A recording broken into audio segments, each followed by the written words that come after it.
makundi ya watu ambao kwamba wanakuwa ni wenye kuishi nao baada ya Ramadhani. Ya ayyuhalladhina amanu kutiba alaykumus siyam kama kutiba alal ladhina min qablikum la'allakum tattaqun, enyi mlioamini, hakika ninyi mmefaradishiwa kufunga kama alivyofaradishiwa waliokuwa kabla yenu. Lengo la kufunga ni kupata uchaji Mungu.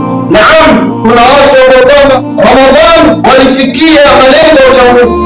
Kuna watu ambao kwamba walinufaika kupata ucha Mungu, lakini kuna wale watu ambao kwamba wao walikuwa katika hasara, lakini mpaka sasa hivi wako katika hasara. Watu baada ya mwezi mtukufu wa Ramadhani wamegawanyika katika makundi makuu matatu. Kundi la kwanza, ahibati fillah, ni wale watu ambao kwamba walionufaika na Ramadhani, kisha baada ya Ramadhani kuondoka, watu kama hao wakawa ni wenye kufaidika na mwezi huo mtukufu wa Ramadhani. Watu wa kampuni kama hii ilipoingilia Ramadhani, namna ilivyokuwa kijidumisha katika ibada, namna kijidumisha katika kufanya mambo yote ya kheri, basi mwezi mtukufu wa Ramadhani watu wa sampuli kama hii wanakuwa wao ni wenye kuendeleza ule usulubu waliokuwa nao katika mwezi mtukufu wa Ramadhani. Wanamwabudu Allah subhanahu wa ta'ala kwa misimu, wanamwabudu Allah subhanahu wa ta'ala na kuingilia kwa Ramadhani. Hata Ramadhani ikitoka, watu wa sampuli kama hii wanakuwa bado wao wenye kufanya ibada, kudumisha mambo yote ya kheri. Kundi la pili ni wale watu ambao kwamba wanufaika na Ramadhani, kisha baada ya kunufaika na Ramadhani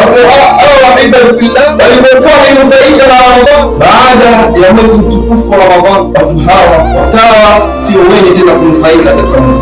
Kwa maana mwezi mtukufu wa Ramadhani watu hawa wakawakuta ni wengi msikitini, watu hawa wakawakuta ni wengi wenye kutoa sadaka na kufanya mambo yote ya kheri, lakini ikiisha Ramadhani watu hawa, kama mtu alikuwa tabia yake ni kula mirungu, kama mtu tabia yake ilikuwa ni basi kufanya mambo ambayo yanamudhi Allah subhanahu wa ta'ala, si mtu wa sampuli kama hii. Ramadhani ikiisha, mtu kama huyu badala ya kunufaika na mwezi mtukufu wa Ramadhani, yeye anakuwa ni mwenye kurudi kule kule alipotoka. Na hawa ni watu ambao kwamba Allah subhanahu wa ta'ala hawapendi watu kama hawa. Na kundi la tatu, ahibati fillah, ni wale ambao kwamba walionufaika na mwezi mtukufu wa Ramadhani, kisha baada ya Ramadhani watu hawa hawakuwa ni wenye kunufaika. Watu hawa ahibati fillah walinufaika kwa Ramadhani sababu Ramadhani iliwajenga, Ramadhani iliwajenga, iliwapatia takwa, walikuwa na ucha Mungu hata katika yale mambo ambayo kwamba Allah subhanahu wa ta'ala aliyoharamisha. Basi mtu kama huyu alikuwa ni mwenye kuzuilia, yaogopa kuchukua